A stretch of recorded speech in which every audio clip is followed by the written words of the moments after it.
You are listening to the Cattle Call podcast. This is the place where computer-aided design and drafting meets humor and practicality, with a touch of business acumen thrown in for fun. Jim and Rocco, the owners of Zentech Consultants, the premier U.S. technology consulting firm for architecture, engineering, construction, and manufacturing, discuss the fascinating world of CAD with some humor and some honesty. The Cattle Call podcast. Hello, everybody, and welcome back to another episode of the Cattle Call podcast with Jim and Rocco from Zentech Consultants. I am your charming and handsome host, Jim, and with me is my partner. Who on earth said that you're handsome and charming? Listen, the mirror. I'm the handsome The mirror charming tells one. me this every single day, man. Listen, we've said it before. Man. You and I both have faces that are built for radio. That's why we do a podcast and not a video blog. So, all right. So, hey, congratulations, folks. We have a guest on the podcast today, right? We have a guest in here to help dummies like Rocco and I fully kind of understand the world of digital twins, which is what we're talking about today, digital twins and how they integrate with BIM data. So we have Ken D'Amato, who is the CEO and co-founder of SmarTwin, is here to school us both up on the topic. So, Ken, thank you so much for being with us today. Thank you, Jim. Really appreciate you guys having me on the show here. Thanks so much for having me. And you guys are both handsome and smart, so I'm sure we're gonna have a good talk here. So. Oh man, we'll send you the check afterwards, Ken. Thank you, appreciate that. Cost me half my salary to get him to say that, folks. All right, so before we get too far into today's topic, let's just get a little bit of background on both Ken and on his company. So, Ken, so you have that cool CEO title, which I keep asking Rocco for, and he tells me no, I'm just chief bottle washer. But how did you get there? How did you get to that position? And what exactly is it that you guys are doing over at SmarTwin? Oh yeah, sure. Thanks. I've been involved in BIM for a very long time. I got involved in BIM, kind of when it first started to rumble around through New York City, and I got very involved in the kind of the meetup groups and the various kind of bleeding edge people who were out there. And it was a real great opportunity to meet some great people and really talk about some of the effects that BIM could have, building information modeling, taking a model from a design and then having it work its way through the different processes and different workflows of a construction of a building. And so by kind of having that early, entrepreneurial interest, it took me down the track to create my own company where we started to provide those BIM services. Having experience with Autodesk, having worked with Autodesk products, having sold Autodesk products, having spoken with many of the leading design companies and architecture firms, engineering firms, and construction firms, really put me in a position where I could really kind of dig deep and understand what their issues were, what they were trying to accomplish, and then work on some great projects. We worked on the Nordstrom 57th Street project. We did all of the BIM coordination for that. That included scanning work. That included some other technologies that we used on that. And it was pretty exciting. Then, of course, the pandemic hit, which was a real pause in any kind of work going on. So we took the time to kind of reevaluate, take a look at where we're at, what we were trying. How sometimes you get so busy that there's things you want to do, but you can't quite get to them. And we saw that as a great. I call that every day. Yeah, exactly. Yeah, that's the par for the course, right? So Absolutely. we really felt this was a good opportunity. Since everybody was working from their home office, we thought we could take a good look at what we were really trying to strive for and where the industry was going. We saw digital twin with BIM services based upon the BIM model, and based upon that building information modeling, just for any listeners out there. So we really felt like digital twin was the future of where the industry was headed, because there's so much opportunity to not only, do comparisons of actual work done to the actual model, and also before that, coordinate and all the things that you do with BIM. You know, using digital twin is going to really help to kind of supercharge that model. Yeah, and that's kind of what we want to get into today. So let's get into it. Let's get into the kind of the meat and potatoes, right, of digital twinning and BIM. So look, folks, digital twins are the hot new item that we all keep hearing about, right? They're on the cover of every trade magazine, the front page of every CAD and BIM website. And I've even seen just a ridiculous amount of news on all these really wealthy venture capitalists, right, funding all the new digital twin systems and the digital twin companies.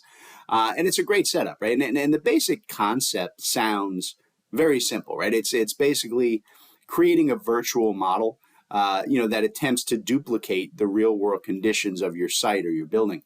But honestly, I know, and I imagine that's why we have Ken here, that there's quite a bit more to it than that. So Ken, why don't you fill this in, right? What exactly is, the digital twin, and is it just the replica that I described, or is it a more important asset for the design build world?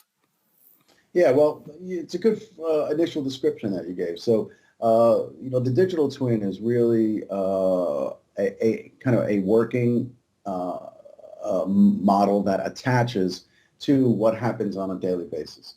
So, we try to focus a little bit more on construction because that's where our bailiwick is. We are, very interested in facility management and providing a as-built for the facility management. But what happens is that digital twin becomes the working replica where you can do simulations, where you can do things where you've connected cameras to the work from the work site to the digital twin, where you've connected laser scanning. These different IoT, so to speak, these different outlying, information sources can really help supercharge the model into a digital twin that actually can be helping you operate on a daily basis. That as built will then move into the facility management version of the digital twin, where you've got all of your air handlers, all of your electrical systems, everything on that digital twin. And it allows somebody to actually walk around that digital twin as a model and start to see the various components of the building, make adjustments, do various things, and again, you can do simulations. So it's truly, your building or whatever it may be, because digital twins cover so many things, but your building in a digital twin space that allows you to operate it as if you were there in a physical world. Okay, good explanation. I like that. All right, so I think in a lot of ways, the digital twin, it's just a logical outgrowth of our standard 3D design that we deal with in the architecture and engineering space. And I think that when these firms have invested so much time, so much effort and money into developing these models, right, for high-end design and construction coordination, it seems natural to me anyway that they're going to be looking for more ways to use that data, right, to kind of recoup some of the investment, right, and even turn it into a profit center for themselves. So Yes. What's kind of the history behind this then? What's the history behind developing the digital twin, right? Where does it really come from, and who's driving it? Yeah, sure. Yeah, so its history goes way back to NASA and the Apollo missions, where they actually created a twin version of the modules that went up in space.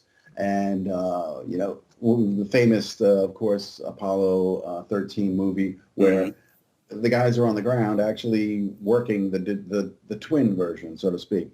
And that grew into the digital twin as a version for manufacturing. And a lot of the good things that come into the architecture and the construction industry do come from manufacturing. It's where BIM really had its birth in terms of parametric modeling. and parametric processes where you were replicating your manufacturing process or product, on a computer, and had that virtual version of your product in CAD.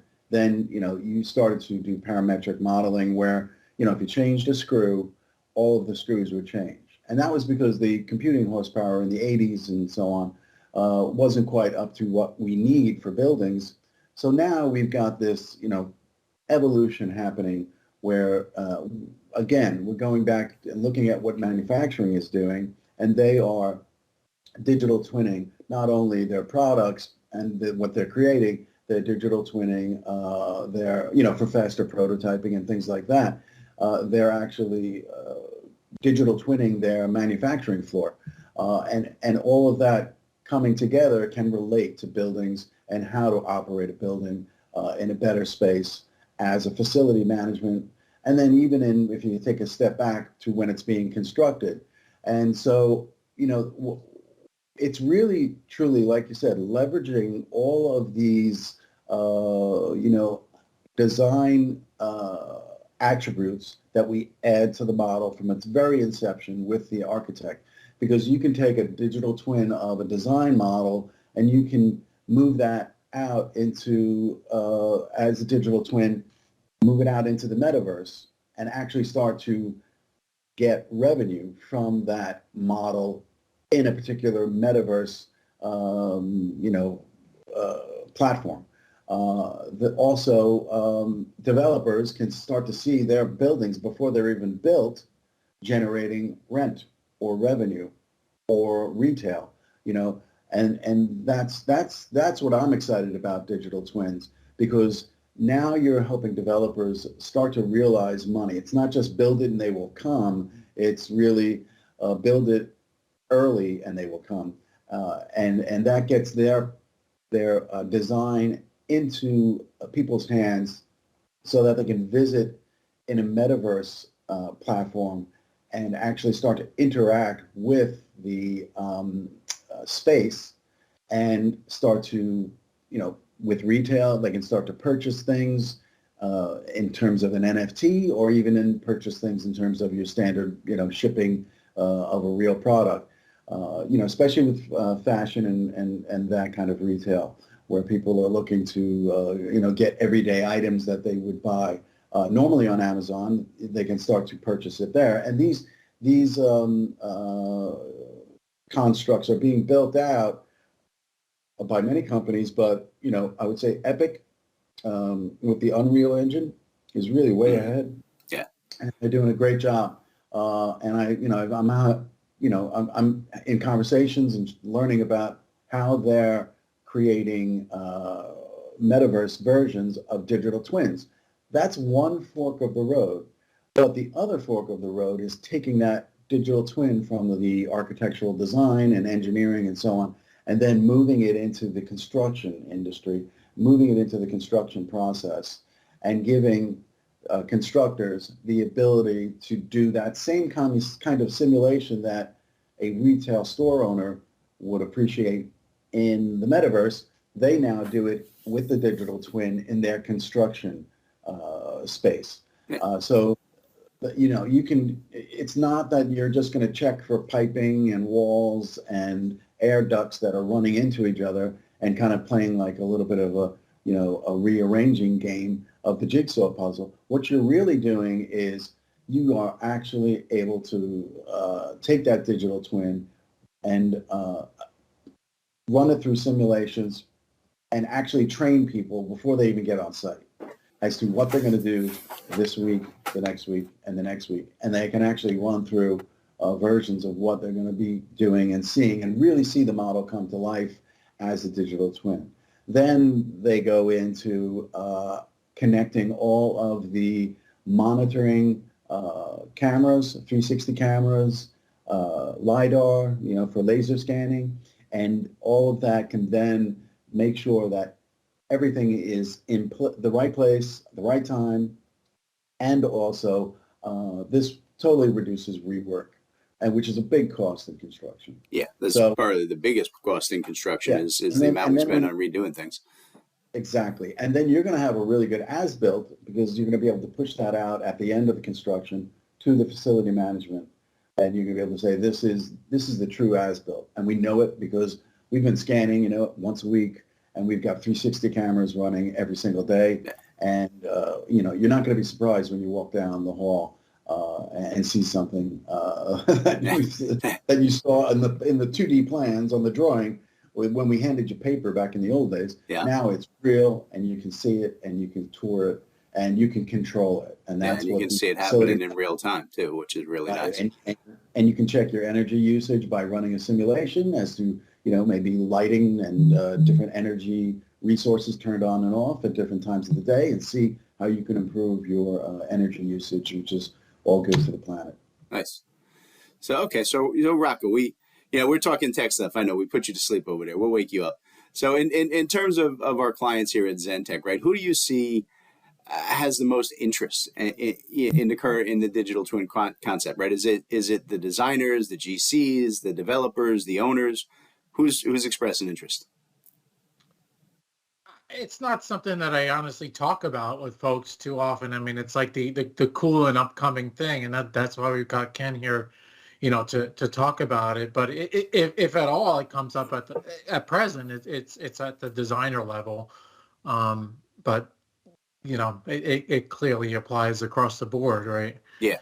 Yeah, and that's why, like I said, that's why we had the conversation, right? We're trying to make people aware of what's out there and what's going on, because, I think whenever we see a new system like this coming in, right? There's always a split in opinions on its importance, right? There are always half of us who are, like Ken, who immediately see it as, oh, it's a brilliant game changer for our industry. And then there's the other half of people who are going to ignore it and call it, it's just a technology fantasy. It's a waste of time. It's unnecessary.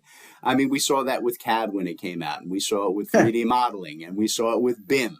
Right? I know. Why don't these people? Why don't they understand that it's been proven time and time and over and over? The new tech helps. It always helps. It's a great thing. Yeah, but I totally have sympathy and true empathy for people who are in the middle of a project and they're inundated, and to be able to lift your head up and kind of look up and say, okay, I want to do something that's a game changer that's going to help me. It is a difficult thing to do because. There's a lot of pressure, and I have total respect for the construction industry and everyone in the workflow process of AEC. But those that do lift up their head and look and say there's got to be a better way, those are the ones who adopted all of the technologies that you just described. And so these people are, the leaders and the game changers, and they really do benefit because, they've increased their margins. They've, really pared down their workforce to a very productive workforce, and they've, some roads, have led a lot of people down. I remember document management because I've worked. Yeah, I spent a lot of years in document management, Rocco, and I did a lot of work in that back in the day. Oh my God, there were so many companies out there, and there was, so many, they used to ask for the escrow of the software. You got to put the software code into escrow. So if you go out of business, we can get it. Yeah. Yep. That's what customers used to ask for because there were so many companies that came and went, and there were so many, I guess you would say, they weren't, interoperable, right? And so I think that's something that, I think we've evolved a little bit more. There's a lot more interoperability, and there's a lot, the API has really allowed us to connect different softwares together. So, no one's an island anymore with their technology. It's a lot more interconnection, which is great for the customer. Yeah, it is a vital tool, right? You need to have that, open file formats and, public domain, readability things. It's vital. We can't work in modern society without that. So. Yeah. And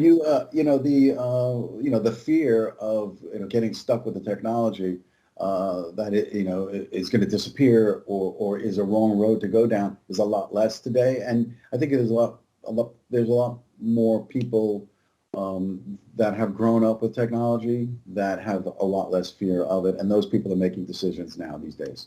Yeah, no, I agree. So I guess kind of, the outgrowth of what you're just saying, right? And it's kind of a variant on the question I was just asking Rocco, but, you know, obviously you're doing a lot of work in digital twins, right? So, why is it such an important part of the design build process for you guys?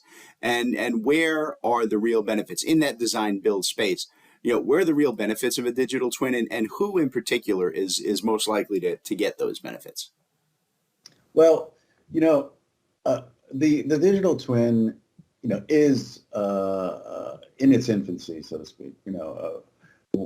I think what's most important about the digital twin, it creates a moonshot in the project, because if you do everything based upon getting it into a digital twin, you're going to have very good data supporting your models and supporting your process.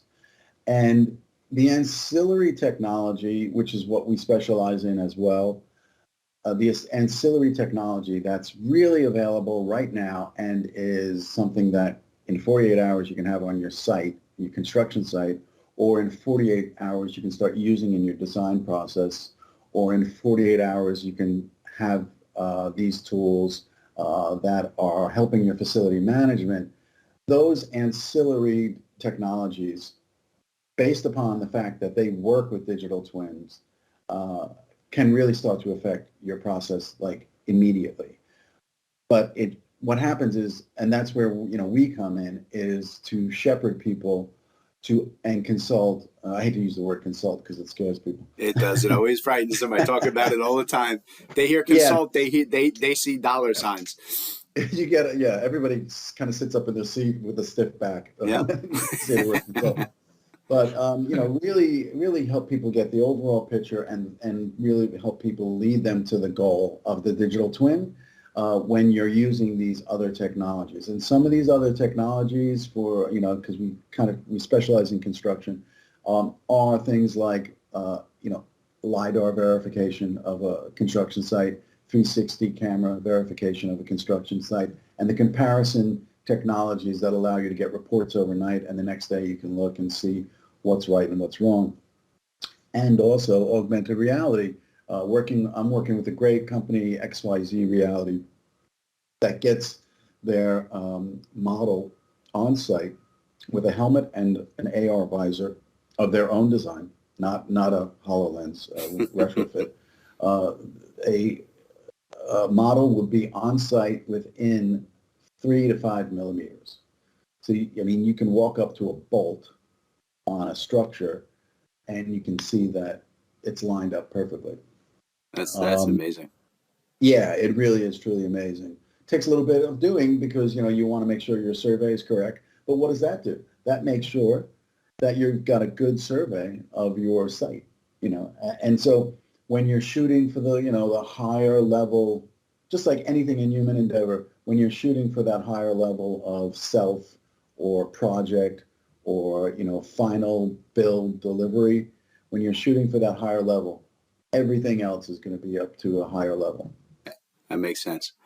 So, I think, a big part of any discussion we have on new technology, it's not just about, what can it do for me today, but what's it going to do for me tomorrow, right? I mean, it's always nice. We all like to get a new tool to play with, but they have to have long-term benefits and the possibility for continued growth and business development, back in the day, CAD was first looked at as, a short-term tool, right? A little cool new thing just for drafters, right? But it actually had that capacity, right, to develop into the, civil, mechanical, architectural industry. Just it's a tightened system that we all use on a daily basis. It controls the design world now. So, what started out as this, cute, new little tool has become the primary workflow for the design build world. So, kind of with that in mind, Ken, what do you see as the future potential for digital twins, right? Where do you see this market developing and growing as we move into the future? Well, this is great. You just teed me up for the perfect thing. First of all, just to kind of adjust, what is the purpose of technology, right? The purpose of technology is really to democratize and to allow people of all stripes and all intelligences and all education to communicate in a better way, right? That's why language was invented, excuse me. So, what we have here is, when you take CAD and, you're using it as a drafter, well, that's a very well-educated person in that. Now, if you give that to a facility management person, they're really not going to understand a CAD drawing in 2D. Nowadays, of course, they are, because they've had to educate themselves to that. So, but in the beginning, that new technology was kind of just, it was very siloed into that particular design process. Same thing with building information modeling. It's very siloed into the design process with architects in the beginning and engineers in the beginning. But then, construction saw that they could do a simple thing like look at a model and see where there were clashes, especially with the aid of technology like Navisworks and other technologies that look for clashes. Now you've got a technology that is helping communicate to other people who, aren't really doing interesting, designs in Rhino or anything, and they don't know anything about Rhino, or they don't know anything about other design software. But that BIM model is, through technology, communicating better with somebody in construction who's looking at how do we avoid clashes and mistakes before we build. And so that was a big boon for the construction industry. And those construction companies that took on that became premium construction companies with a great reputation, and developers wanted to work with them. Now, the potential for digital twin is to be like that for the developers all the way through the life cycle of their building, which is the 20 years or more after it's built. And that's where digital twin can connect the facility management people, the developer that wants to do renovations, the developer that wants to understand their building and run it in a very efficient manner with better energy consumption. They can look at a digital twin 3D and just, understand their building inside and out. And because it's all connected to their existing systems, they don't have to have a view that's siloed. They don't have to say, okay, we have to get this other technology to look at our heating system. We have to have another technology to look at our electrical system. It's all within the digital twin, and it's all connected, and it's like you open the doors to the virtual building and you start to turn on the lights and start to run the building in a virtual way, which allows you to really understand your building inside and out, which helps people who are owners of buildings who don't know engineering run their building better with their teams of experts for facility management. No, that's great. And I think you covered that really well. And it democratizes everything, right? Not everybody, like you said, can understand, construction plans and riser diagrams and flow diagrams. No, people look at it and go, oh, it's just a whole lot of gobbledygook. But we all know how to see and visualize and work as humans in 3D rooms and spaces. So anybody who doesn't know they can just go, okay, open the digital model and kind of, push my mouse forward or push my VR glove forward and, oh, look at this, I'm inside the building. And, and it has a big impact. Like you said, you can take a guy who is an expert carpenter and let him walk in and look at the framing that you have designed. He's going to look at you and say, no, you see that corner? You're missing a 2x4. I know how I have to build that. This is what I do. And he's just looking at it just like, it completely democratizes it and brings everything to a rational, everyday person capability. I think it's an amazing concept that can have a lot of impact on the world. All right. So let's take a quick break. All right, we're going to take a quick break to listen to today's sponsor. And then when we get back, I want to talk to Ken about the process of actually developing digital twins, right? And how that works in conjunction with the BIM data. So stand by, folks. We'll be back in just a minute with more of the Cattle Call Podcast. All right, everybody. Today's podcast is being brought to you by BricsCAD. BricsCAD, the AutoCAD alternative that will give you all of the tools that you need in the AutoCAD design world, but in a simpler, more affordable package. In particular, today's session is being brought to you by BricsCAD BIM, the 3D modeling system that is the BricsCAD version of Revit. It actually allows you to go in and do all of your 3D modeling, all of your BIM intelligence in your standard DWG file. So you can do your 2D layout and drafting using all the same tools that you have and easily convert those over to full 3D models, and then add in and automatically using artificial intelligence convert all of that data into fully developed BIM models to the level of development that you need. BricsCAD BIM, probably the greatest advent into the BIM world in the last decade. So Rocco, tell the kind folks how they can reach out to us and how they can get more information about BricsCAD BIM. Sure, you can reach out to us at zentechconsultants.net. That's ZENTEK consultants.net. Or you can give us a ring, 866-824-4459. And how about I'll give you an email address too. It's sales@zentechconsultants.net. All right, lots of ways to reach out to us about BricsCAD BIM. Hello, everybody, and welcome back to the Cattle Call Podcast. We're talking with Ken D'Amato of SmarTwin today. And in this half of the show, I want to get into the details, I guess, of working with digital twins and integrating, building information modeling into those twins. So now, finally, right, in modern days, we're finally all catching up to the curve where, BIM information tagged to our 3D model, objects inside our designs, whether it's, architectural, mechanical, civil, it's becoming more of the status quo in the design world instead of that, cutting edge thing, right? So, and since we're talking about 3D models with the digital twin, I think anyway that the basic concepts of BIM should easily carry over. I think there is more potential there, though. Sure. Most of the BIM data, right, Ken, that we see out, or at least I see on the daily basis, is construction focused, right? It tends to kind of end at the 300 to 350 level of development, right, where we're making sure that, real world locations and info on the built standards, like is it a fire rated door, which, things like that are met. That's that, 350 LOD. And that's perfect for getting things built.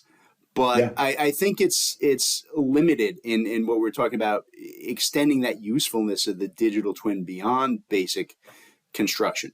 So what do you think, Ken, is the overlap, I guess, between BIM and digital twins in the construction, the built, and, that facility management, O&M type of space? Yeah, so the overlap is, certainly there.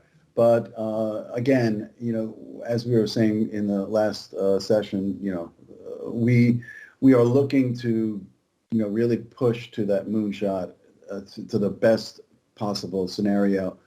You want to get as close to 500 as possible. It's that simple. You're going to have to suck it up, and you're going to have to learn about every single, before you hand that over to the building owner, as a construction management company or the GC, whoever is involved in that handover, you're going to want to make sure that everything is up to date so that they get a facility management model that will be very functional as a digital twin.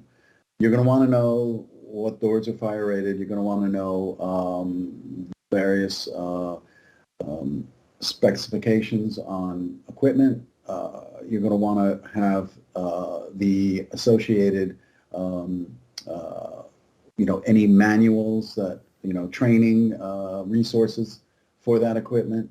You want to have that all in there, without a doubt. And that's where the, our function comes in, where we bridge that gap. Because, construction companies shouldn't be tasked with that completely, but they have to work with us to really get that as-built updated, as much as possible. We'll work on getting all that information in, but that is what truly has to happen. So, you can kind of see this as a bit of a heavy lift, no doubt. And, we are working with one of our authorized partners, that's given us that designation as well, is Ecodomus. And Ecodomus is kind of like the OG of of digital twin. They've been around forever. And they really know their legacy equipment and how to get that plugged into the digital twin and all of that process of taking existing buildings and making a digital twin. In fact, they did the Javits Center in New York City. Oh, so a small job, nothing big. Yeah, yeah. But you should see that model. It's beautiful because you can walk that whole model and you can walk up to an electrical panel, click on it, and know everything about that electrical panel. And you can make some changes and adjustments and different things like that because it's all plugged in to the the connective tissue, so to speak, of what's going on in the building. So but you can see in the industry what's happening is Ecodomus was just purchased by Siemens. So yeah, Ecodomus has done buildings all over the country. Now it's going to explode even more. Siemens, of course, with that horsepower, and that's why this relates to what we're talking about. Is Siemens has got the horsepower to get everything in that building connected, right? And that's why we're really excited about working in partnership with them because will help in the construction and will help in the goal setting for the digital twin and what it should look like, and then we'll have the horsepower of a Siemens to connect with all of the different equipment within that building for a true facility management model. So it's a very exciting future. When you're talking about specialty consultants that know the process and are communicating very well with the teams that are building the building to the horsepower that's needed to finally get that final facility management digital twin created. And I think that's kind of a best world scenario where it's not just big companies, they do their thing, and the consultants or the smaller companies, specialty companies do their thing, and they fight with each other.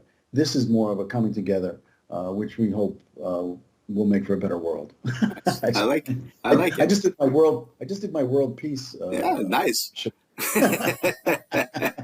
We're gonna have to get some John Lennon music to play as a background. We'll be all set. Yeah, a little Imagine in the background. Sam, you're a musician. You can do that for us, right? You can throw a little Imagineers No Heaven behind us, and it'll work. So.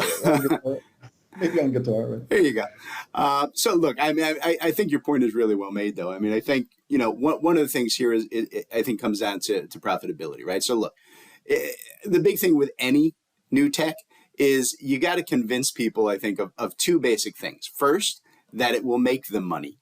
And second, that it's not going to cost them money. All right. So, look, say what you want. It is always about the money. Sure. Anyone who's looking to adopt the digital twin concept, right, is going to want to know, how difficult are the twins to set up in terms of time and cost, right? And they're going to want to know who's paying those costs, right? And, in particular, they want to know who they're going to bill for their man hours, right? Like you said, on those construction companies and that lift, sure. We spent the hours developing the twin, and, are those potential clients that we're doing it for, are they going to see enough value in the twin that you're building that they're going to pay for it? And that I think is the key to all of this, right? Finding a way to convince people of, where the real value of it is. So, what do you see, Ken? What's the true value of the digital twin and that BIM combination to the market, and where or to who does it provide the most monetary benefit? Yes, for sure. It's really always about, the ROI, right? It's about money put in and the output. What are we saving? How much improvement is it giving us in terms of productivity? I think the real beneficiaries are always anything that is physical, that costs a lot of money, can be done digitally first to make the mistakes, to do all the things that you don't want to do on site. So it really does benefit construction. It's just, it's interesting, right? So we talked about how manufacturing helped BIM become what it is for the building industry, but construction benefited a lot from BIM because, it's a physical act that costs money. if you can avoid the mistakes, now you're saving money. So it's going to have the most impact on construction and facility management, right? In terms of architecture and engineering, or architecture and property development and engineering as well. But in terms of architecture and property development, I believe it's going to have kind of that's where the genesis is. That's where you have to start to build the digital twin. And if you're not creating digital twins in that process, then you're not going to be seen as a facilitator of the benefits in construction and in facility management. So it's like you're not on the team. So if you're not on the team, then you're not going to do business. Yeah. And that's why you're seeing, like Rocco said, he's hearing it mostly from architects and designers who really want to get in on it. They want to get in on digital twin because they see that if they're not talking about digital twin or creating an environment that facilitates digital twin, they're not going to be on the team, because the developer, the construction company, and whoever's going to facility manage that building, who's now facility managing other building in that portfolio, is going to be looking at digital twinning and is going to be wanting a new building to be digital twin, because it's a lot easier to do a new building than an older building, right? And we're seeing the GSA and the government putting a lot of effort into digital twinning, even their old buildings, because they do see the savings. And so that's a leading trend in the industry. So you definitely are going to see it in covering the whole process, but it's going to really help with construction. And that is where the plugging in of on-site monitoring, and I talk about just not, it can be monitoring of workers and so on and things like that, but, it's more about on-site monitoring of progress and comparison to what should be built and what is being built wrong. That's where, you really see the benefit immediately, which can be rework costs are reduced. I mean, some of the technologies that are part of digital twinning or digital twin can reduce, you can have a 9 times ROI. Maybe it's 4 or 5, but up to 9 times ROI, which is amazing, because if you put in, 300,000 or you put in 30,000, you're going to see close to 10 times, say. Yeah. Even if you get 5 times, you're making money. Yeah, so it's an amazing jump. And I think you're right. I think, particularly on the design side, right? It is important to realize that it's, because I've had the conversation with architects and engineers who are like, how does that benefit me? That benefits everybody downstream, but it's a value add to your client. And if you're not providing that value add, like you were saying, you're just not going to be part of this project or future projects. Exactly. It's the way that it has to go, right? Everybody's got to be, particularly if you are getting involved, which more and more of our clients are in the IPD, right? Those integrated project delivery instead of the old design, bid, build process. When you're into an IPD project, if you're not bringing that best practice with the digital twins to the table, you'll never work with that client again. And I think there's also a part of it that long term, and maybe, Ken, this is you, all right, who is it, but there also has to be, and I see it as a real good potential money making market for someone, and I don't know who in the chain takes this on, but someone is going to have to be responsible for hosting and updating and breathing real life entries into that system, and I see that as a long-term contract and integration with your client. If it's the architect or the designer or the GC, you're already kind of in bed with your client, where they're like, look, man, you built the model, you've maintained the model, you've helped me as we put in small new systems here and there with the model. Now I have to put on a 40-story addition. Guess who's getting the work? I think it benefits everybody across the board. Yeah, I agree. And there should be, and this, maybe someday I would hope to grow into be able to providing that kind of infrastructure, because that's a lot of data center space. Yeah, no, it's big. And that's what I say. And it's the thing, right? Joe, the real estate developer, he's not going to do that. You know what I mean? And somebody at somewhere has to do that. You know, maybe you and I Yeah, will, me and Rocco will partner up. We'll make it happen. It'll be our new business model. So, all exactly. right, I mean, the all right, tax in somewhere in yeah. Oh, or Arizona, at a data center. But the truth of it is exactly that. There's going to be a company. I hope to be somewhere in that mix, but there's going to be a company that's going to be like a place to host. They'll host your building in your model, maintain it, make changes when you want changes made, making it a little bit easier for people. So Rocco, I know, that we have a number of, CAD and BIM systems that we work with that tie in and are partners with tools like Twin Motions and some of the other packages out there to create twins and renderings from the design models. Which of those packages that we work with kind of works with the twin concept best, and what kind of interest level are you seeing in those? It's interesting because there's some very, very small firms that we work with that are totally into this kind of stuff. And then obviously there's larger firms, and there's a big divide in between. But in terms of the technology, I think it always comes down to the big boys, right? I mean, it's Autodesk and Revit, and it's Brixis and BricsCAD.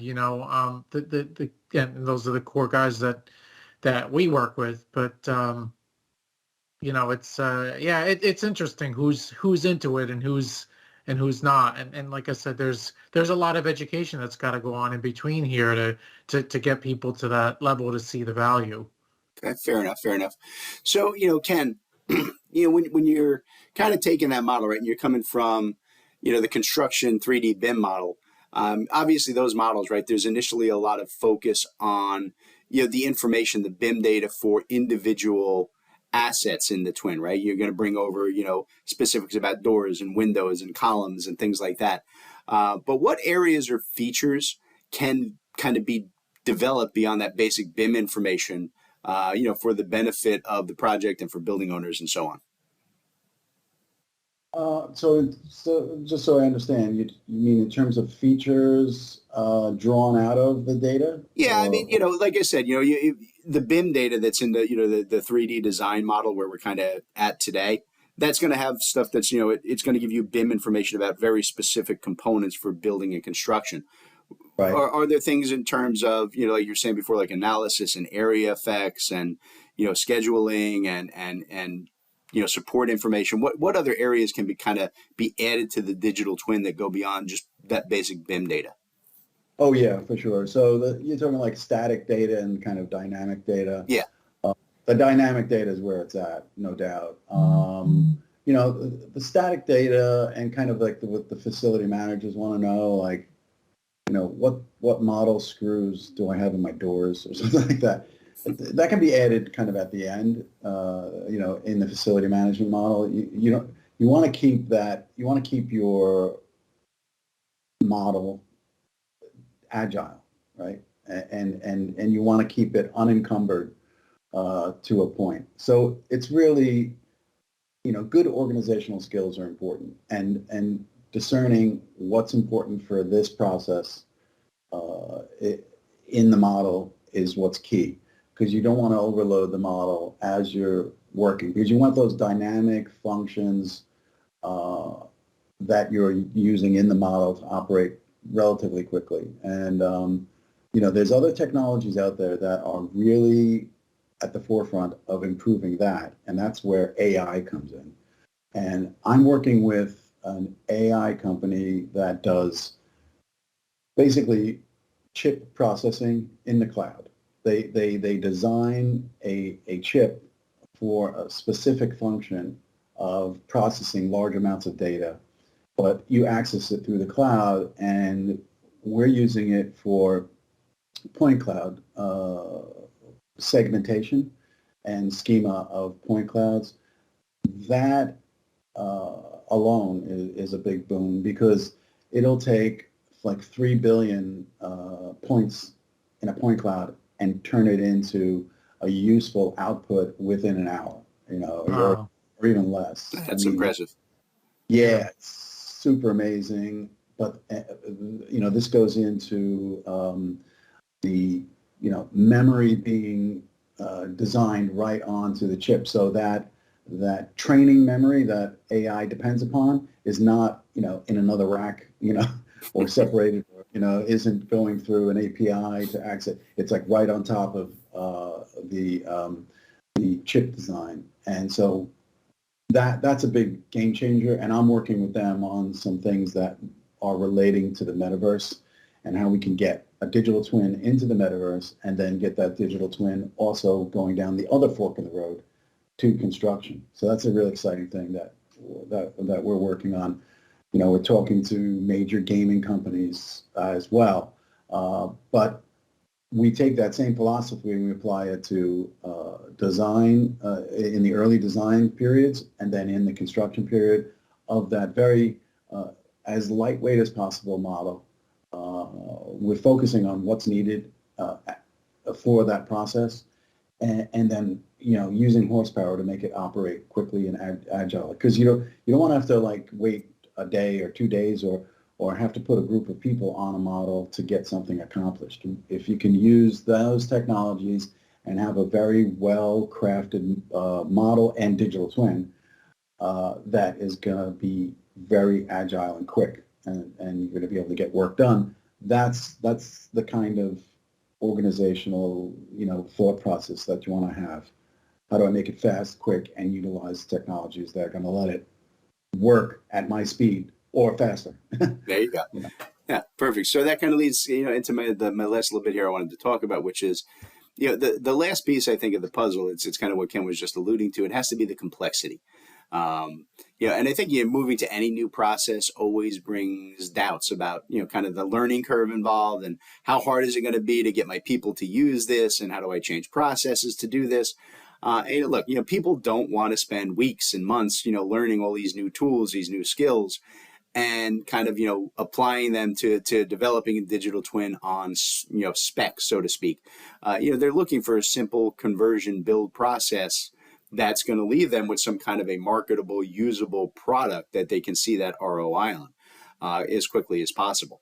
So, Ken, how complex is the process of developing a digital twin and its associated BIM information at a level that makes it either, usable or sellable, depending on where you are in that chain? And where do you think people need to focus on to kind of get into doing this type of work on all their jobs? Yeah, so I guess if I was a selfish consultant, I would say it's extremely difficult and extremely horribly, you'll never be able to handle it. So that's why you have to pay us a lot of money. And I don't know why I took on a German accent, but it works. Yeah, very authoritarian. But the thing is I don't think you should look at it as kind of an unattainable or a big monster. I think you should look at it's just like any process, bits and pieces at a time, one step, next step, one after another. Look at, say my goal is a digital twin, but what is this ancillary process outside of that attaches to the digital twin that I can get started on right now? So for construction, it could be as simple as walking your site with a 360 camera and then using that to compare the model to the actual on-site. Now that can be then put into a digital twin, right? So just build these pieces that you're not doing, these processes that you're not doing right now to improve your process, but with the goal of going to a digital twin. And don't think about this big monster thing, the digital twin. I'm never gonna, I don't have time, and I don't have the people to become digital twin experts. Don't go with that. Go with, let me do one thing that is going to get me closer to digital twin, and then I'll do another technology, another add-on, where maybe I'm running a simulation of time, bring, or logistics. Bring in this pallet of this, put it on the construction site, have these guys get to it, pull it all out, and install. And how much time is that going to take? And let me run a simulation of that. And now I'm doing things that a digital twin can help me with. And then, after a while, you're going to start to have your digital twin, and that's where we come in. And it's going to be something that's going to be helping on the construction site. And it becomes something that then can be handed over at the end as an as-built. And you can actually charge more for being who you are, which is a leader in technology as a construction company. There you go. All right. So as always, right, all my listeners know that whenever we have a guest on to talk about things that, Rocco and I don't really understand, which honestly is every time anybody is silly enough to come on the show, everybody's smarter than we are. I always like them to ask people to fill us in on anything that I wasn't smart enough to know that I should ask. So Ken, let's do that. All right. What else do you think our listeners should know about digital twins and BIM that I forgot to bring up? Well, it's the facilitator of any creative or money-making property object that can then go into a very understandable form to where those money sources are. And what I mean, if you think of it as a road, starting with the designers and the developers, they can take their building, move it into one fork in the road, which is the construction process, and helping people who are on site understand the build process and what you want built. And then the other fork in the road goes directly to money sources of people with money in their pockets that want to be part of your metaverse digital twin, that want to start to buy. And that's where celebrity and influencers come in. And if you have a really exciting metaverse property, they're going to come visit your property from all over the world. And when you do finally get your construction done, they're going to come and visit your property in person and spend money. And that's what it's all about.